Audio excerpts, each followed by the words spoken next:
Christmas to everyone that's here. Before I get into the message, I know there's a lot of visitors here tonight, a lot of family and friends that are joining us. Before I get into the message, let me just say something to our church family for just a moment. If you're visiting, if you'll just excuse me for a moment. I just want to say to everyone who's part of our church family, I want to say thank you from the bottom of my heart. The last 2 weeks, the amount of support that our family has gotten, the love, the prayers, the concern, the emails, the texts, the cards in the mail. I've never felt so loved and so supported during a very difficult season. For those of you that don't know what happened, my wife's father and then her sister, Dusty, who's also on staff with us, their father, who's a pastor in Texas, passed away 2 weeks ago unexpectedly. He preached at all of their church services 2 Sundays ago.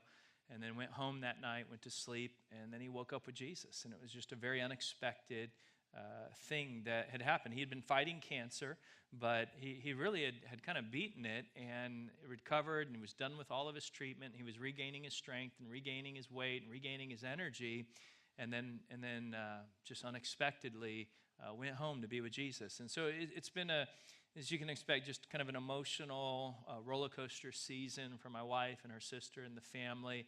And I honestly, I don't know how people would go through these situations in life without a church family. The way that we have been supported and the way that we have been loved and the way that we have been cared for. And it's not just our family. I've seen a number of families this year go through very similar and very difficult and very tragic situations, from losing newborn children on down. And all of them have been supported the way our family has been supported and loved and cared for. And I've seen them, get through some very, very difficult times with the church being the church. And I'm really proud of you. I really am. I'm just grateful that I'm a part of a church like this, a church that really does love and a church that really does care and a church that really does show up when you're going through some difficult times in life. And then I'm glad last week that the man that led me to Jesus Christ, that brought this whole thing into my life, was able to be with you. Some of you have met him before, but Pastor Tommy Barnett was able to come out last minute to be with our church family. How many of you were here last weekend with Pastor Barnett? Have you ever met a 79-year-old with more enthusiasm for life? I mean, that guy is on fire, 79 years old, and he is just on fire for Jesus. Like he still has big dreams for his life at 79. Like he's not quitting, he's not giving up, he's still going for it. He's one of the founders of the Dream Center, and for those of you that are part of our church family, you know the Dream Center is something that we invest in heavily as a church in Los Angeles, the work they do with the homeless and sex slavery and human trafficking and drug addicts and gang members. And in fact, in 2 weeks, we have an annual trip where we take our church up to Los Angeles on a Thursday night, and we're going this year on January 5th as a church. Last year, we brought about 200 people from our church, and we tour the facility. I think it's important that people see what they're investing into. They know the difference that they're making, and so we go up and tour the Dream Center, see all of the work that God is doing there, and then participate in their Thursday night service, which is one of their big services of the week.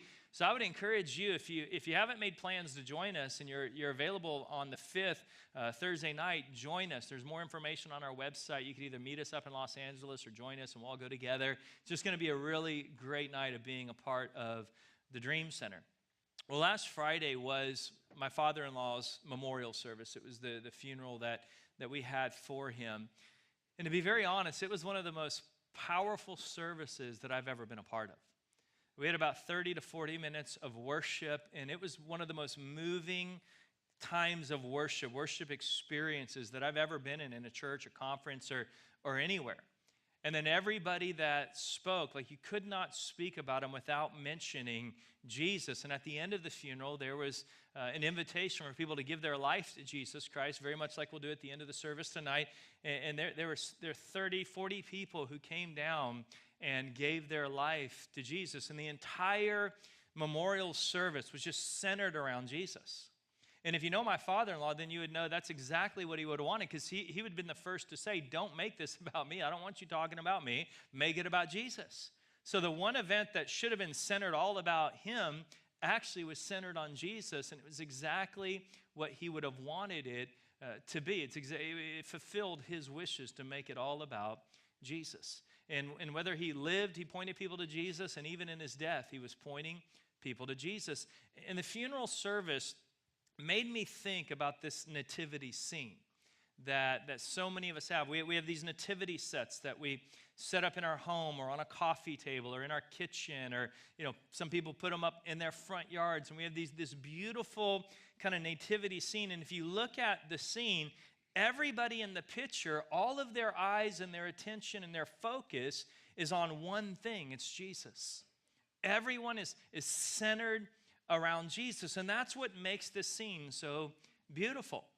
And you've got these different characters. You have the shepherds in the nativity scene. And honestly, the shepherds are my favorite part of the story when you understand the historical context. Back in the first century, in kind of that Middle Eastern area, shepherds were the most despised people in society. It was the lowest caste of the social ladder. Like, it was the least, this is the job that you did not want to have. It was dirty, it was ugly, you lived outside with sheep, you weren't welcome around other people of means and influence. It was just the most despised role of anybody in that society. And what I love about our God, what's just so beautiful about our God, is when God sends the angels to announce the birth of his son, the very first people the angels go to was the shepherds. Think about that. God wanted to make it absolutely clear that this isn't just for the privileged and the affluent, and this isn't just for the wealthy and the people who are important. This is a child, a Savior that is going to be born for all people, no matter who you are, no matter what you've been through, no matter what your background looks like. This is available to all, and he did that by going to the shepherds first. And then in the scene, we've got these three wise men. Now, we really don't know if it was three wise men. It could have been more, it could have been less. What we do know is they brought three gifts. And so we just assume it was three because of the three different gifts. And the wise men, or they were called magi during that time, came from Persia. They came from the Middle Eastern area, Persia. And the reason they knew about this Messiah, many theologians believe it was because of Daniel the prophet. Many of you remember Daniel from the Old Testament. He was exiled to Babylon, and he served the different rulers of the Persian Empire, and he actually became the ruler of the Magi during his time. And Daniel prophesied a lot about the coming Messiah and this future king. And so many people believe that it was Daniel's teaching that was passed on from generation to generation to generation that alerted these Magi to when they saw the star. Now, I don't want to destroy Christmas for you. I don't want to ruin it all for you.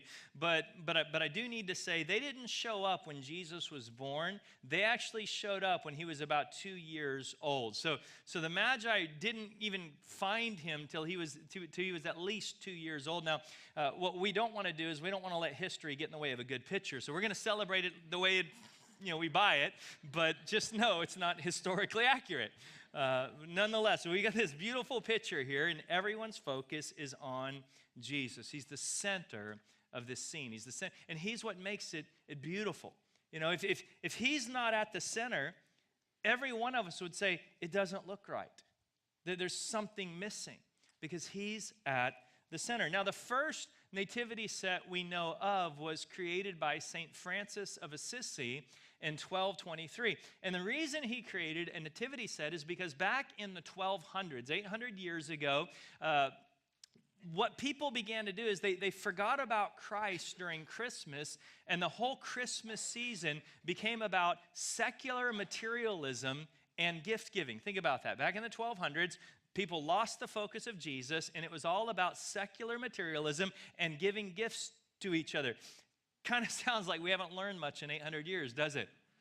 Like we're still going through the same thing. But for the last 800 years, we've been celebrating this beautiful kind of nativity picture. And I got a few that I found this week online that I want to share with you. This one here is for my sister-in-law, Dusty. She loves cats. So this is the cat version of the nativity.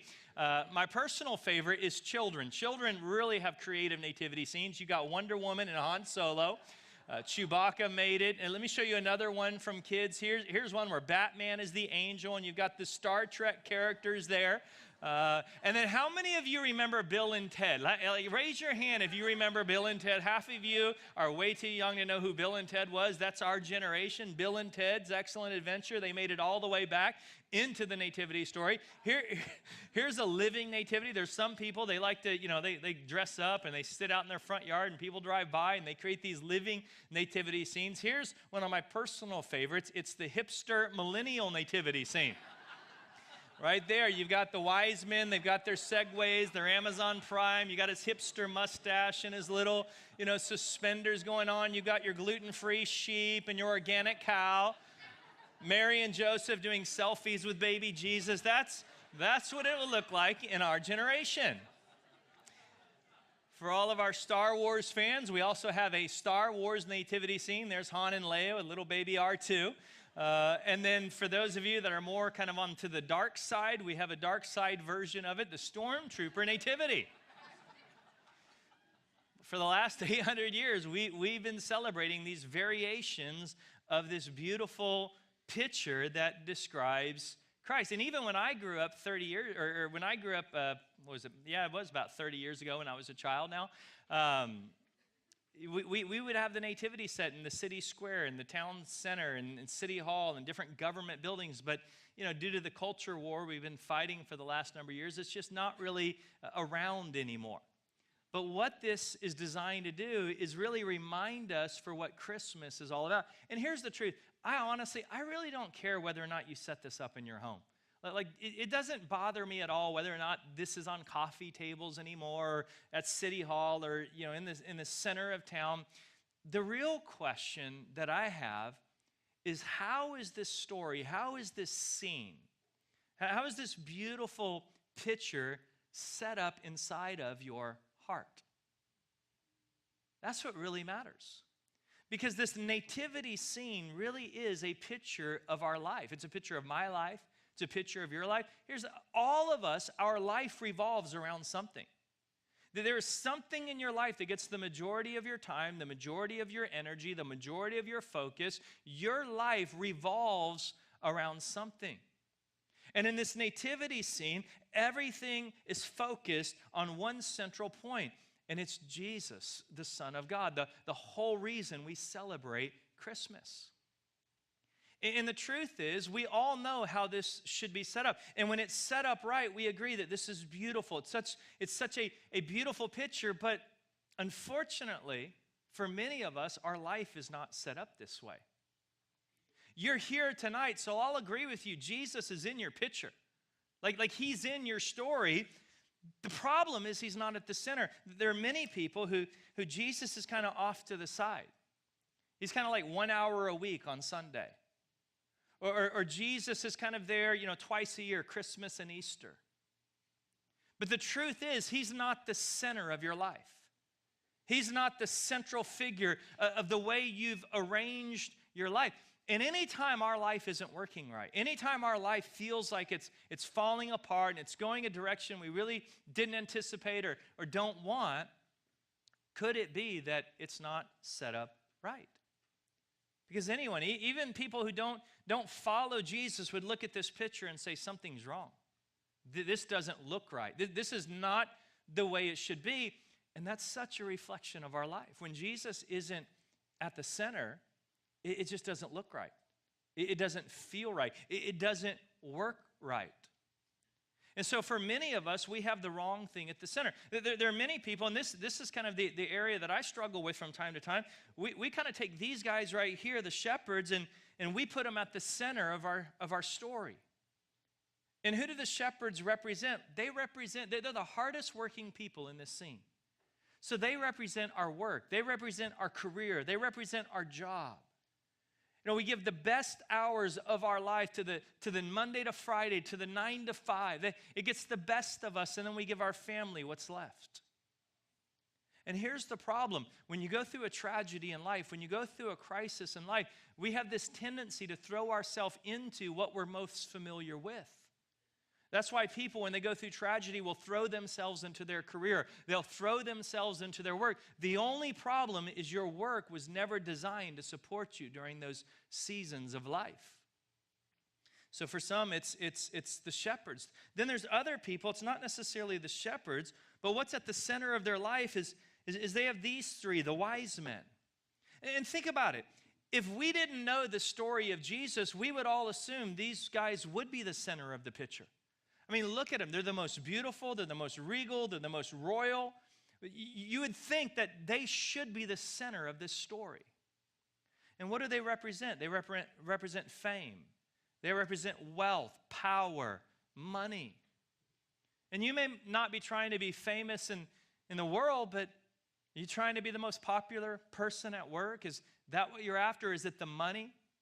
Is it this desire for wealth and power that you're driven by?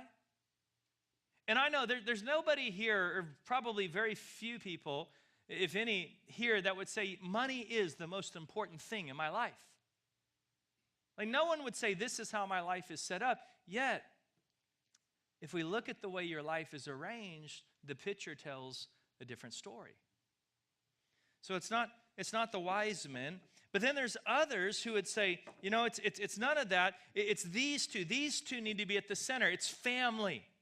It's family. Family first. And it even feels right, doesn't it? Family first. Well, family, without a doubt, should be a priority in our life, but our family was never created to be the center of our life.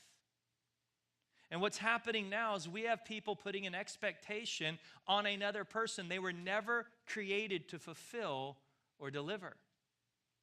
I know young couples who their life and their marriage was completely falling apart.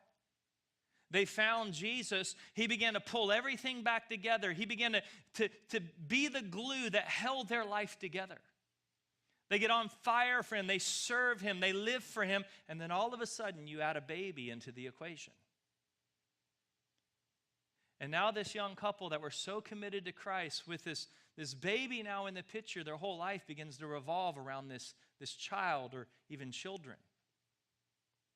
And they're not showing up every week to church the way they used to show up. They're not serving the way they used to serve. Their small group's not a priority anymore because their life is now revolving around a child.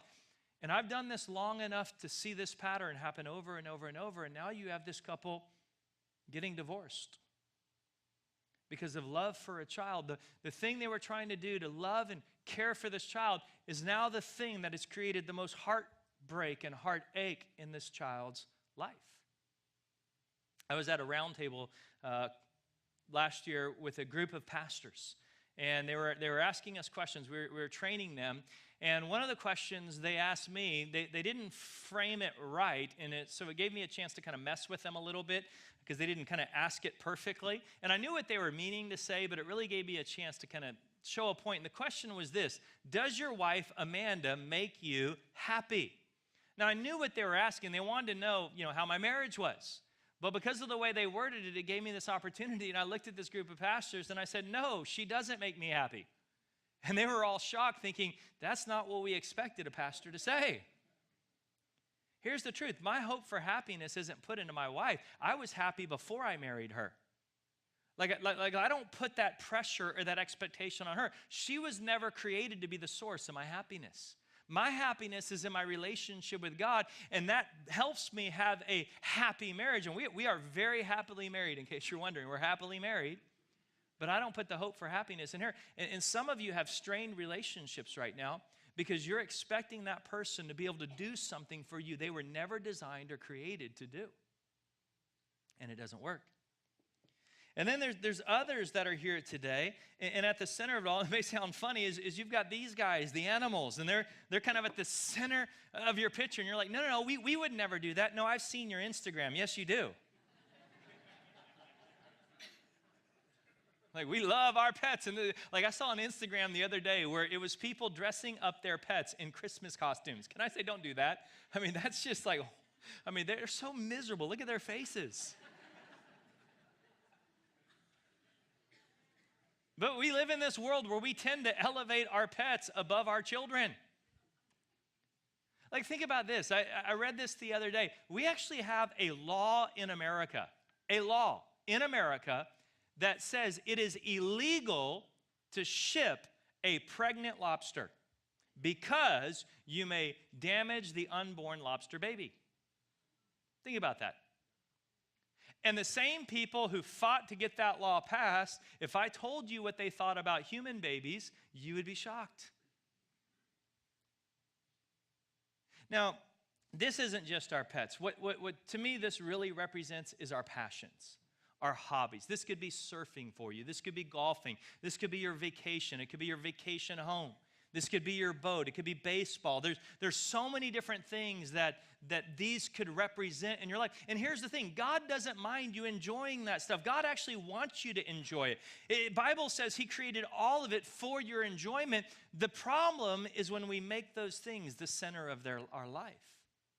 We take something that's a hobby and a passion, and it begins to take the place that Jesus was created to be in. And I love my job as a pastor, to be honest, because I don't really live for this right here. I don't live to teach and preach. This is not what I'm really passionate about. What I live for is to bring you a life plan that helps you reorder your life.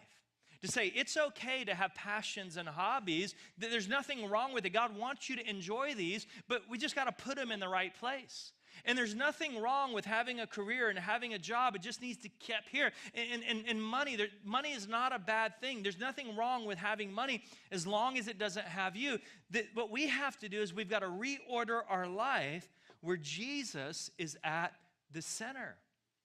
And so honestly, what I do every single Sunday around here is simply help people reorder their life for Jesus to be at the center. And I don't even need to really preach this to you. Because the truth is, anytime you take Jesus out of the center of your life, life will preach to you much better than I can. Like you know it's just not working. Something's missing. It's not right. Like things are going the wrong. I don't even have to preach that to you. You just know. And maybe you're here tonight and on the outside, everything is perfect for you. You've got the job you've always wanted, and the home you've always wanted, and the family you've always wanted. And you're like, well, my life really isn't falling apart. But then why do you go to bed every night wondering, is this all there is? Like I've worked so hard and I've achieved everything I wanted to achieve and I'm exactly where I want to be in life. Why am I not fulfilled? Why am I not finding peace? Could it be that your life is not arranged right? And I can prove it to you. Because when your life is set up right, it not only looks right, but it works right. That's why I love the Bible. The Bible is so practical. Our New Testament in the Bible is so practical. It deals with marriage, and it deals with parenting, and it deals with how do I overcome stress and anxiety and depression in life. And one of my favorite books in the New Testament is a very short book. You could read the entire book in about 12 to 15 minutes. It's the book of Colossians. It's very, very practical. The last 3 chapters especially are very practical. But the first chapter of Colossians, if you're not careful, it's a little heavy, it's a little deep. It can almost be a little poetic that you'll miss the full meaning of it going through it. Now, in our Bibles, we have these headings above every section of the Bible. And in Colossians chapter 1, the first chapter there, the heading over that section is called the supremacy of Christ. Christ is supreme. He's the center. He's first. That's what the whole chapter is about. And what's amazing to me, it's as if Paul is saying to us, until Christ is supreme in your life, you can't even get to the practical stuff. Like chapter 2, 3, and 4 won't even work for you until you make him supreme. Let me give you an example. It's like our solar system. You know, in our solar system, the sun is supreme, and everything revolves around the sun. It's supreme. Now, that is, of course, unless you have an uncle, like I found out that I have last week when we were home for the funeral, who does not believe the earth is round, but believes the earth is flat. How many of you have that uncle? I had no idea I had that uncle. I have that uncle. Like, we had a very interesting conversation at dinner one night, and I'm like, I cannot believe I'm talking about this.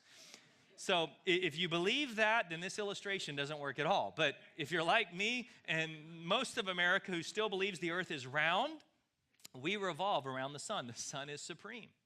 Now, as a follower of Christ, as someone who's living for Jesus, Our life was created and designed to revolve around the person of Jesus. It's really the only way it works. And even if you don't follow Jesus, you still were created by God, and this is the order God created your life to be in. So let me show you this in Scripture tonight. In Colossians chapter 1, dealing with the supremacy of Christ, it says, we look at this Son and see the God who cannot be seen. That's the message of Christmas. That 2,000 years ago, the God that we cannot see can now be seen in his Son. In Jesus, God became flesh. He became human. And what's so beautiful about that is we have a God that can relate to us, a God that has lived here, that has been in our shoes, that knows what it's like to cry and to weep and to grieve and deal with the heartache and the temptation of life. We don't have a distant being that doesn't relate, but a God that can relate to everything we deal with. It says we look at this Son. And as we look at God's Son, as we look at Jesus, we see God's original purpose in everything created. So as we look at Jesus, we see God's purpose for our marriage. We see God's purpose for our family. We see God's purpose for our career. We see God's purpose for the hobbies and the passions of our life. We see God's purpose for everything as we look at Jesus. In other words, nothing in your life will truly work the way it's supposed to work until Jesus is at the center. And so if something in your life is broken, the best chance you have of fixing it is going to the one who made it, going to where the center is. Look at this next verse with me. For everything, absolutely everything, above and below, visible and invisible, everything got started in him and finds its purpose in him. That's why when Jesus is at the center, everything you do is going to be more meaningful. Your job is going to take on new meaning. Your hobbies are going to take on new meaning. Your marriage, your family, all of it takes on new meaning when he's at the center, when he's the purpose of it all. And then look at the last verse. This is what I want to highlight to you. He was there before any of it came into existence. And then here's the phrase that I want to highlight. And he, Jesus, holds it all together. He holds it all together right up to this moment.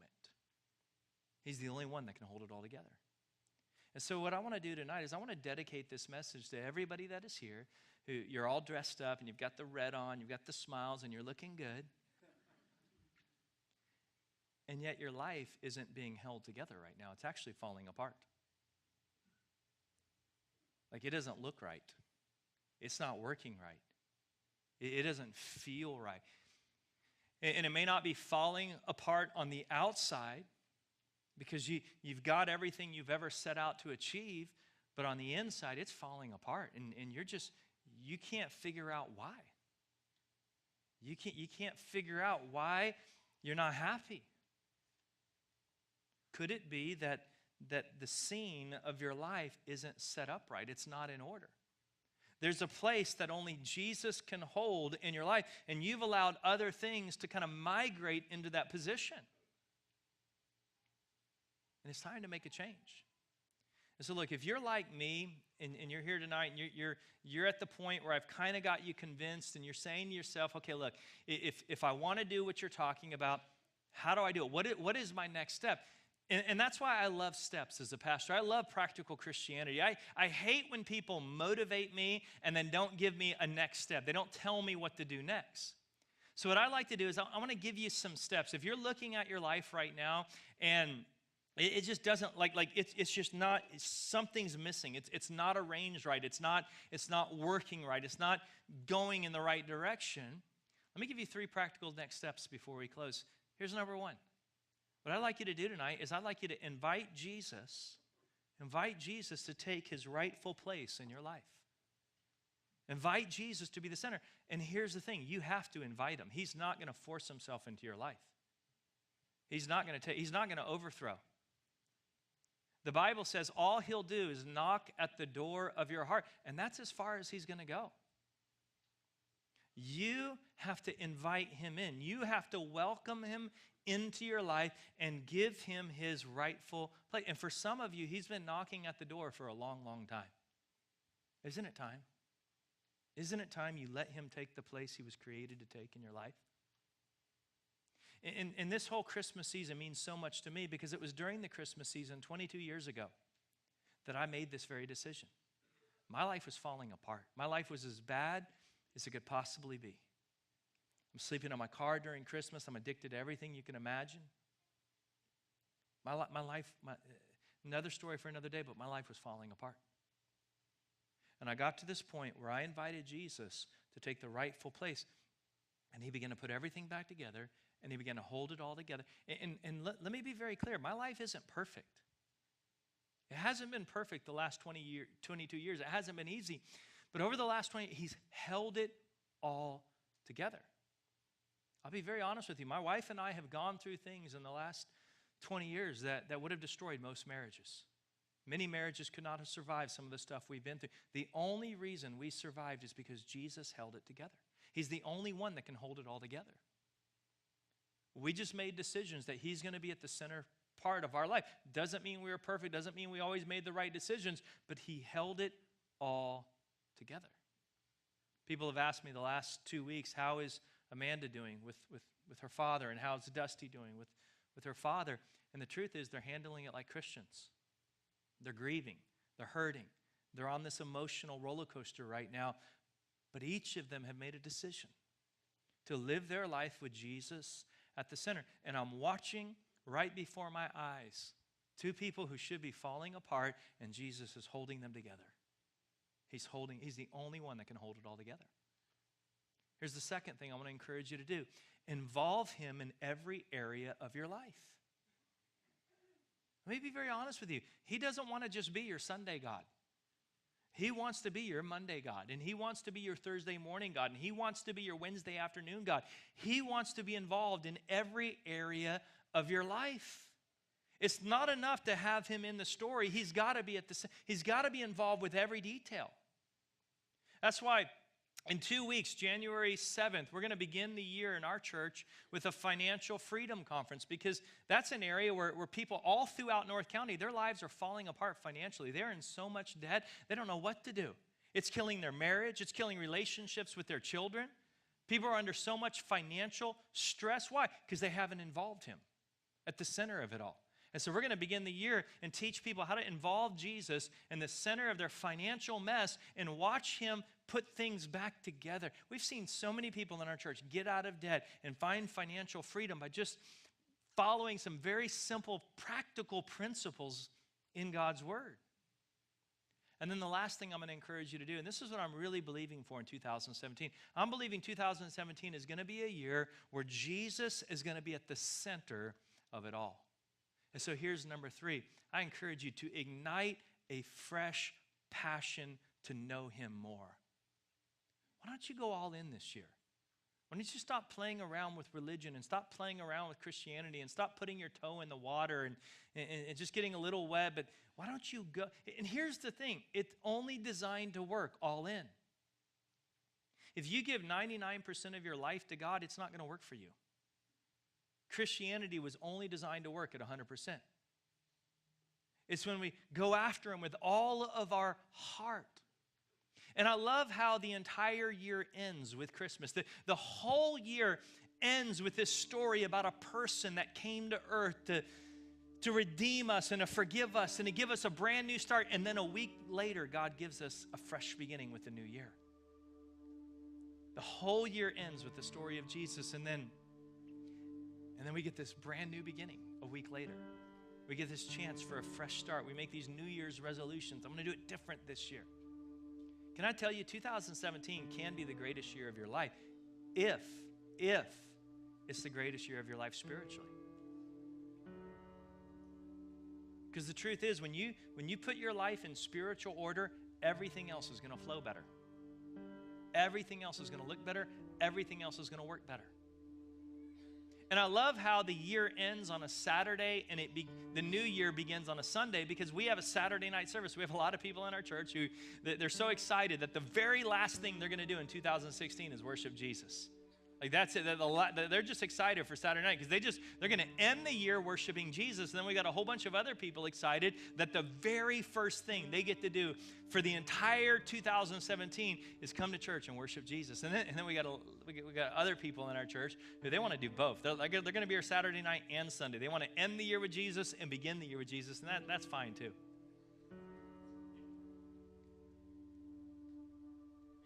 But why not say, what do I have to lose? I mean, is your way really working out all that well? That's why I love my job. Because I know nothing else works. Go try it. Go try. Go do everything this world has to offer you. You'll be back. You'll be back. You may not hit that point now. Just keep going. You'll be back. Mark my words. Nothing else works. This is the only thing that works.